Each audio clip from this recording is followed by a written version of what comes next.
Okay, here's the last part of chapter 12, and this is on how the spinal cord works. Okay, so the spinal cord is in the vertebral column. It begins up coming off the brainstem, and then it ends at L1 or L2. And there's a two-way communication because you have sensory neurons going up and motor neurons coming down. This is also where reflexes happen, which we'll learn about later. So this is the whole spinal cord, and it branches out, and there's a cervical area and enlarges here. Turn on that laser. And then there's thoracic area, which is a little bit thinner, and then it bulges out again at the lumbar area, and that's called the cauda equina, and that's like, it looks like a horsetail. That's what that means, horsetail. And then it goes into the sacral and coccyx area.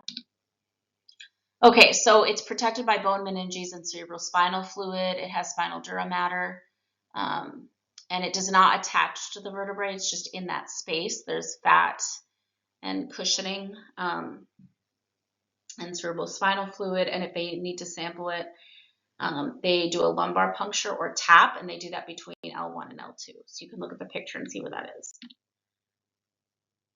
Right here, this is where they put the needle for a lumbar tap if they have to take a sample. Okay, so the spinal cord terminates. The very end is called the conus medullaris. There's a little part that extends into the coccyx and anchors the spinal cord. And then you have denticulate ligaments. And there are enlargements that are normal. If you see this on your MRI, these are normal in the cervical and lumbar areas. And that's because they are innervating your upper limbs and your lower limbs. That's why it enlarges right there. Okay, so your spinal nerves, they are part of the peripheral nervous system. There's 31 paired roots that come out. And like I already said, there's those enlargements for your upper and lower limbs, and then there's a bunch of nerve roots that make the cauda equina. So here it is again. You can see it bulges here and bulges here, and then it branches out down here. And there's what it looks like in a photograph, which is pretty cool. Okay, very neat. There's the cauda equina, which looks like a horse's tail. And here's your normal bulge in the different segments and where it branches out. Okay, so you have two grooves that run the length of the cord, and it kind of divides it into halves, like front and back halves. And so you have the ventral fissure and the dorsal medial sulcus. The gray matter is in the middle and the white matter is on the outside. So remember, gray matter is the cell bodies and white matter is mostly the axon tails. And then you have a central canal that's filled with, like right in the middle, that's filled with cerebrospinal fluid. So let's see, here's starting from the outside, I guess you have fat here and then subdural space here. This is the dura mater, the arachnoid matter, pia mater, and you have subdural space. Subarachnoid space has cerebrospinal fluid. And the spinal cord here. And then this is one dorsal root ganglion coming off. So that's what they look like. And it branches off and the nerves come out here and here. Oh, and you can see the gray matter and white matter. So here's gray matter. And then the white matter is on the outside. And then you have the space on the inside, the little sulcus. Okay, and it's got blood vessels and lots of coverings, and they branch out. However, a lot of things can go wrong. Okay, so gray matter and spinal roots, they make this butterfly shape that you probably just saw. And these three areas of gray matter: dorsal horns, ventral horns, and lateral horns. There's a little bridge of gray matter that connects it on each side. And then there's ventral roots, dorsal root ganglia, spinal nerves. So you can see all those in the picture. And there's 4 groups of gray matter. So there's somatic sensory, visceral autonomic, and somatic motor. So here they are. This is the gray matter here that looks like a butterfly or an H. And you can see the 4 groups there in different parts. And then you can see like kind of where they go to or from.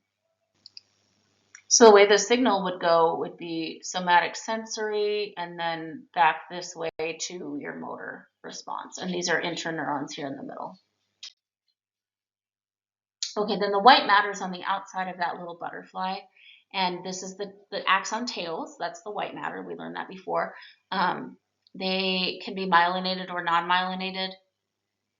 And they run in 3 directions. They can be ascending, going up to the higher centers of the brain, descending, going back down to the cord, or transverse, going from like one side to the other, like connecting the 2.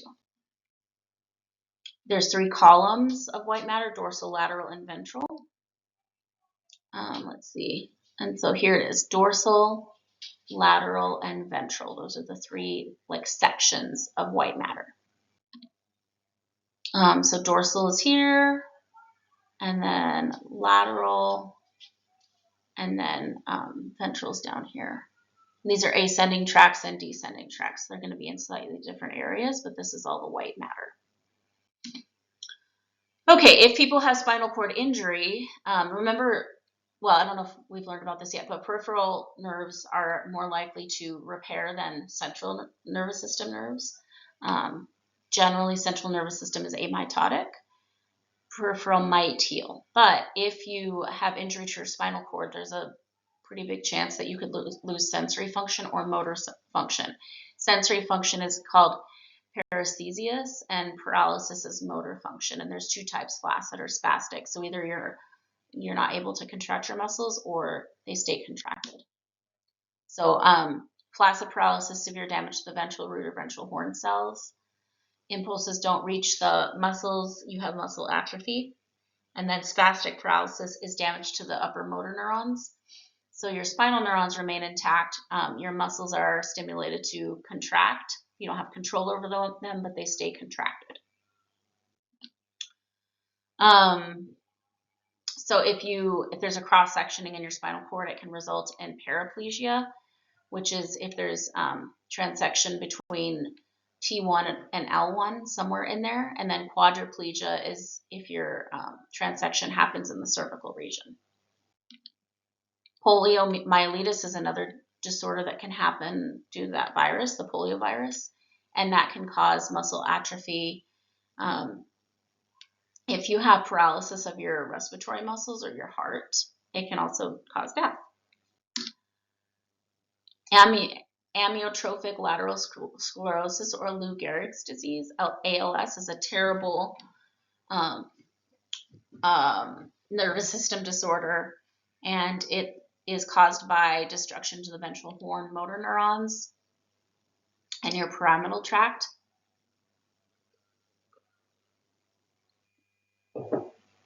You lose the ability to speak, swallow, and breathe. They usually don't live longer than 5 years. Terrible disease. There's a drug that they are using that interferes with glutamate signaling, but it doesn't cure it. It just slows it down. Okay, so neuronal pathways. So the spinal tracts are part of multi-neuron pathways, and they're going to have different different processes for each one. Okay, so there's 3 orders of neurons. The first order neuron is like the lowest level. So this is going to be you're getting impulses from your sensory receptors and proprioceptors, and then it's going to make it to your spinal cord. And sometimes it just stops there, and then the information goes to a motor neuron, like in a reflex. But sometimes it synapses with a second order neuron and it actually goes to the brain. So second order neuron is known as an interneuron. This is like an in-between neuron. It's going to synapse up in the thalamus or cerebellum. And then sometimes the signal might make it out of the thalamus and go to the somatosensory cortex for like processing, right? And there's no third order neurons in the cerebellum or the thalamus. They're only second order neuron. Okay, so there's a two-way pathway. So your somatosensory information goes to your thalamus. And then that's the switchboard that's going to send the information to other places. So those are two pathways that can happen. And then a third pathway, it can make it to the cerebellum, and then the cerebellum is going to send a motor impulse. So dorsal column medial lemniscal pathway, I think we already just showed, yeah, this is just more information. So it does send it to the somatosensory cortex in the brain. And this is if your brain needs to process like what it is that you're feeling, then it's going to send it to this. And then the lateral and ventral spinal thalamic tracts. This is transmitting pain, temperature, coarse touch, like things that you don't need to discriminate as much. You don't need to know exactly what they are. They're going to make it to the spinal thalamic tract, but not necessarily to the cerebellum or cerebrum. And then spinocerebellar tracts are going to convey the information to the cerebellum, and then that's going to, so it's not going to the cerebrum, to the smart part for processing, but it's going to the cerebellum to coordinate muscle activity. So here's some different tracts. The blue is the dorsal spinocerebellar tract, and it just goes to the cerebellum here. And then that information is going to just go back down and tell your muscles what to do. And then it can also make it all the way to the brain for processing. So this is your primary somatosensory cortex, which we've heard about. These are your third order neurons. And then with this one, it only makes it up to the second order neurons. So some information does not need to be processed by your brain. It can just be taken care of in the cerebellum or spinal cord. And then this is spinal thalamic. And this goes all the way up to your brain to determine what to do. So here's some useful information about the three. Okay, so then efferent impulses go from the brain to the spinal cord, and these are for motor impulses. And there's two groups. There's direct and indirect. And then you have upper motor neurons and lower motor neurons. So the upper motor neurons are still in your brain, and then they're going to send the information to the lower motor neurons to tell your muscles what to do. Okay, so direct pyramidal pathways. The spinal cord is going to synapse with inner neurons, and then it's going to go to your motor neurons, so it's just direct. This happens with fast, fine-skilled movements. So here it is. Which way are we going? I can't see it. Anyway, it goes up and then it comes back down. I think it goes up this way and down that way. I can't tell. Okay, and then indirect are going to involve multiple neurons and not just like a single pathway. So these are your axial muscles for balance and posture. If you have lots of muscles involved, it's more complex. Head, neck, and eye movements. There's four main pathways: reticulospinal, vestibulospinal, rubrospinal, and tectospinal. So these are more complicated. And so here, three descending pathways by which brain influences movement. I can't see because of my picture here, but this is the rubrospinal tract coming from the midbrain down, and it can innervate multiple muscles, and I think that's what it shows underneath my picture. Okay, so you can read this table. This is showing all the tracts. This is a functional MRI, I think, diffusion tensor MRI, and it's showing a bunch of different tracts in the brain, which is cool. Okay, developmental aspects. So this is a baby and how they develop. They always put this at the end of the chapters, right? So the ectoderm is what's going to form nerve tissue. In a 3-week-old embryo, before the mom even knows she's pregnant, the ectoderm is thickening. It forms a neural plate, and then you get a neural groove that's going to form eventually. This is going to make the brain and the spinal cord. Neural crest forms, and then a neural tube, and that makes the spinal cord. So here's the head, neural fold forming, ectoderm, neural plate, and this is just a cross section of it, right? You get this neural groove to form, which will form most of the peripheral nervous system. And then, and this is a cross section again, you have your neural tube right there that's going to form your spinal cord. So pretty cool. And then by week 4, the neural tube is going to differentiate into the central nervous system and the spinal cord. So they're going to start to separate. By week 6, the spinal cord has an alar plate and a ventral basal plate.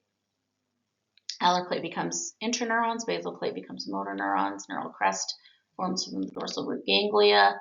So here they start to form. These are interneurons here, the green ones. The red ones are motor neurons, and the blue ones are going to be sensory neurons. So they're just starting to form. There are gender-specific areas that form based on testosterone. It's all actually based on testosterone. And it's more complicated than that. I don't remember the details, but it's really interesting how testosterone affects the embryo. And then, of course, radiation, drugs, infection, alcohol, opiates, they can all affect this because this is happening really early on.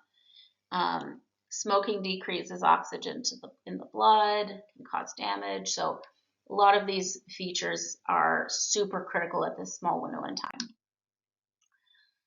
Hypothalamus is one of the last areas to develop. This is why preemies have poor temperature regulation because it's still developing. Visual cortex develops over the first 11 weeks, so still very early. And then as you get older, that's what this part is. Cognitive function declines, shrinkage of brain gets worse, and excessive alcohol use and boxing. I don't know why they're boxing, but that's going to make it worse. Cerebral palsy is a disability that often happens during birth, and it could be from lack of oxygen during birth or some kind of an injury during birth. It makes it difficult to speak and move, and motor impairments. Patients might have seizures, deaf, visual impairments, so that's a terrible disease that people have to live with. Anencephaly is where your brainstem or parts of your brain don't develop. Usually causes death. Spina bifida is where, you probably heard of this one, where the spinal cord doesn't form correctly, and sometimes it comes out of the vertebrae. Like, look it up, like look for pictures. Comes out of the back. Could be because they're missing a vertebrae. They can often fix this in utero before the baby's born. They can do surgery. So this is one of the reasons why they do the ultrasounds during pregnancy to find this. So yeah, it can cause protrusion. That's what I'm trying to say, out of the dorsal spine, like a little cyst. So your spinal cord is sticking out of your back. Can be very, very damaging.